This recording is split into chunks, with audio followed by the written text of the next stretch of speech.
Yes ma'am. Hello, good morning. Good morning ma'am. हम लोग ने कहाँ तक पढ़ा था? सिंधु घाटी सभ्यता स्टार्ट कर दिए थे ना? यस मैम, धर्म ग्रंथ और पुराण हो चुका था। धर्म ग्रंथ, ये पुराण हो चुका, वेद से स्टार्ट करना ना, कि वेद भी हो गया है? Yes ma'am. वेद पूरा मैम स्टार्ट कंप्लीट है? करना। स्टार्ट करना ना, चलो आज नो वेद मैम पढ़ते हैं, स्टार्ट। ठीक है? स्टार्ट करें वेद वाला चैप्टर। यस बोलो। Ma'am. Ma'am chapter. Chapter third में वेद है ना? Yes ma'am. ठीक, यस मैम। चलो स्टार्ट करते हैं, ठीक है? देखो वेद में है क्या। बहुत से हिंदू वेदों को प्रकाशित धर्म ग्रंथ मानते हैं। उनका असली महत्व इस बात का उद्घाटन करने के कारण है कि विचारों के आरंभिक अवस्था में मानव मस्तिष्क ने कैसे अपने को व्यक्त किया था। वह मस्तिष्क सचमुच कितना अद्भुत था। वेद की उत्पत्ति विद धातु से हुई है, जिसका अर्थ है जानना। इस मतलब जो वेद है उसकी उत्पत्ति कहाँ से हुई है? विद से हुई है, जिसका अर्थ होता है किसी चीज को जानना। अतः वेद का सीधा साधा अर्थ है अपने समय के ज्ञान का संग्रह। उनमें न मूर्ति पूजा है, न देव मंदिर। वैदिक युग के आर्यों में जीवन के प्रति इतनी उमंग थी कि उन्होंने आत्मा पर बहुत कम ध्यान दिया। वे मृत्यु के बाद किसी प्रकार के अस्तित्व में बहुत अस्पष्ट ढंग से विश्वास करते थे। फिर उसके बाद क्या है? पहला वेद यानी ऋग्वेद शायद मानव जाति की पहली पुस्तक है। जो ऋग्वेद है वो क्या है? सबसे पहली पुस्तक हिंदू धर्म की ऋग्वेद है। इसमें हमें मानव मन के सबसे आरंभिक उद्गार मिलते हैं, काव्य प्रभाव मिलता है और प्रकृति के सौंदर्य और रहस्य के प्रति हर्षमोद मिलता है।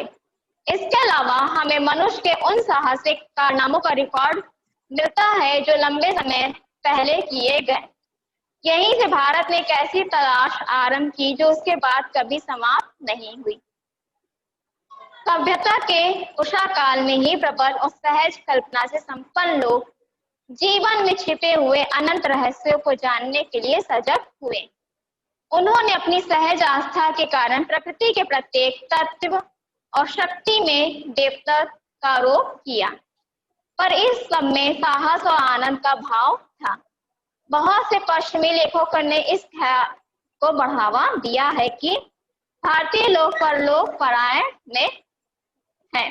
मैं समझता हूँ कि हर देश के निर्धन और अभागे लोग एक हद तक परलोक में विश्वास करने लगते हैं, जब तक कि वे क्रांतिकारी नहीं हो जाते।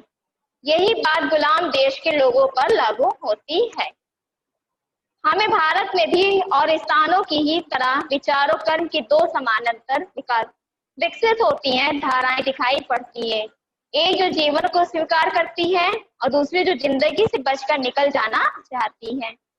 अलग अलग युगों में कभी बल एक पर होता और कभी दूसरे पर, परंतु इतना निश्चित है कि वैदिक संस्कृति की मूल पृष्ठभूमि परलोकवादी या विश्व को निरर्थक मानने वाली नहीं है। जब भी भारत की सभ्यता में बाहर आई तब ऐसे ऐसे दौर आए, जीवन और प्रकृति में लोगों ने गहरा रस लिया, जीने की प्रक्रिया में आनंद लिया। ऐसे युग में कला, संगीत और साहित्य, साथ ही गाने, नाचने की कला, चित्रकला और रंगमंच सबका विकास हुआ। इस बात का ग्रहण करना मुमकिन नहीं है कि कोई संस्कृति या जीवन दृष्टि जिसका आधार परलौकिकता हो या जो विश्व को व्यर्थ मानती हो, वो सशक्त और विविधतापूर्ण जीवन की अभिव्यक्ति के इतने रूपों की रचना कर सकती है। कोई संस्कृति जो बुनियादी तौर पर परलौकवादी होती है वह हजारों वर्ष बनी नहीं रह सकती। समझ में आ रहा शब्बीर? शब्बीर, इसमें वहां यहाँ पे वेदों की बात की गई है। जो हमारे पुराण में जो प्रमुख ग्रंथ है वो वेद है, तो उसी की बात की गई है कि यहाँ पे जो लोग रहते हैं, वैदिक संस्कृति की जो पृष्ठभूमि होती है वो एक प्रलोभवादी पर स्थित रहती है, आधारित रहती है, जो निरर्थक विश्व को निरर्थक नहीं मानती। ठीक है। फिर है भारतीय संस्कृति की निरंतरता। हमें आरंभ में ही ऐसी सभ्यता और संस्कृति की शुरुआत दिखाई पड़ती है जो तमाम परिवर्तनों के बावजूद आज भी बनी हुई है। इसी समय मूल आदर्श आकर ग्रहण करने लगते हैं और साहित्य और दर्शन, कला और नाटक तथा जीवन के और तमाम क्रियाकलाप इन आदर्शों को विश्व दृष्टि के अनुकूल चलने लगते हैं। इसी समय उस विशिष्टतावाद और छुआछूत की प्रवृत्ति का आरंभ दिखाई पड़ता है। और यहाँ पे क्या वेद की तो बात हो गई है कि हमारा हिंदू धर्म क्या है, ग्रंथ है, तब प्रमुख क्या है, वेद। अब यहाँ पे संस्कृति की बात की जा रही है कि हमारी संस्कृति कैसी है जो निरंतर बढ़ती बनी रहती है। ठीक है। यह प्रवृत्ति आधुनिक युग की जाति व्यवस्था है। यह व्यवस्था एक खास युग की परिस्थिति के लिए बनाई गई। इसका उद्देश्य था उस समय की समाज व्यवस्था को मजबूत बनाना और उसे शक्ति और संतुलन प्रदान करना, किंतु बाद में उसी समाज व्यवस्था मानव मन के लिए कारागृह बन गई। फिर भी यह व्यवस्था लंबे समय तक बनी रही। उस ढांचे के भीतर बंधे रहते हुए भी सभी दिशाओं में विकास करने की मूल प्रेरणा इतनी प्राणवान थी कि उसका प्रसार सारे भारत में उससे आगे बढ़कर पूर्वी समुद्रों तक है। अब इसमें बताया जा रहा है कि भारतीय संस्कृति जो थी वो किस ढांचे में थी और उस ढांचे का स्वरूप कहाँ से पूर्वी से पश्चिमी तक था और कहाँ तक उसका प्रसार किया गया था। इतिहास के इस लंबे दौर में भारत अलग थलग नहीं रहा। ईरानियों और यूनानियों, चीनी और मध्य एशियाओं तथा अन्य लोगों से उसका संपर्क बराबर बना रहा। 3000 वर्षों का यह सांस्कृतिक विकास और उसका अटूट सिलसिला अद्भुत है। उपनिषद, अब नेक्स्ट क्या है, उपनिषद। ठीक है। उपनिषदों का समय ईसा पूर्व 800 के आसपास माना जाता है। जो उपनिषद का ईसा समय था, उपनिषद जो थे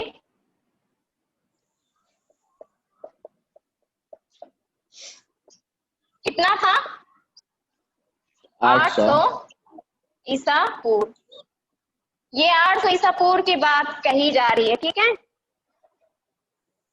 फिर उसके बाद क्या है, वे हमें भारतीय आर्यों के चिंतन में एक कदम और आगे ले जाते हैं और यह एक लंबा कदम है। देखो उपनिषद में क्या था, उपनिषदों में जांच पड़ताल की चेतना और चीजों के बारे में सत्य की खोज का उत्साह दिखाई पड़ता है। उपनिषद में क्या रहता है, जांच पड़ताल करना, किसी चीजों की चेतना, ठीक है, और चीजों के बारे में सत्य, क्या ये सत्य है, उसकी खोज का कारण ही उपनिषद में मिलता है। यह सही है कि सत्य की यह खोज आधुनिक विज्ञान की वस्तुनिष्ठ पद्धति से नहीं की गई, फिर भी उनके दृष्टिकोण में वैज्ञानिक पद्धति का तत्व मौजूद है। वे किसी किस्म के हटवाद को अपने रास्ते में नहीं आने देते। उसका जोर अनिवार्य रूप से आत्मा बोध पर है, व्यक्ति की आत्मा और परमात्मा संबंधी ज्ञान पर है। इन दोनों को मूलतः एक कहा गया है। बाह्य वस्तु जगत तो मिथ्या, मिथ्या मीन्स क्या होता है, मिथ्या तो नहीं कहा गया, मतलब झूठा नहीं कहा गया, ठीक है, पर उसे सापेक्ष रूप में सत्य कहा गया, आंतरिक सत्य के एक पहलू के अर्थ में।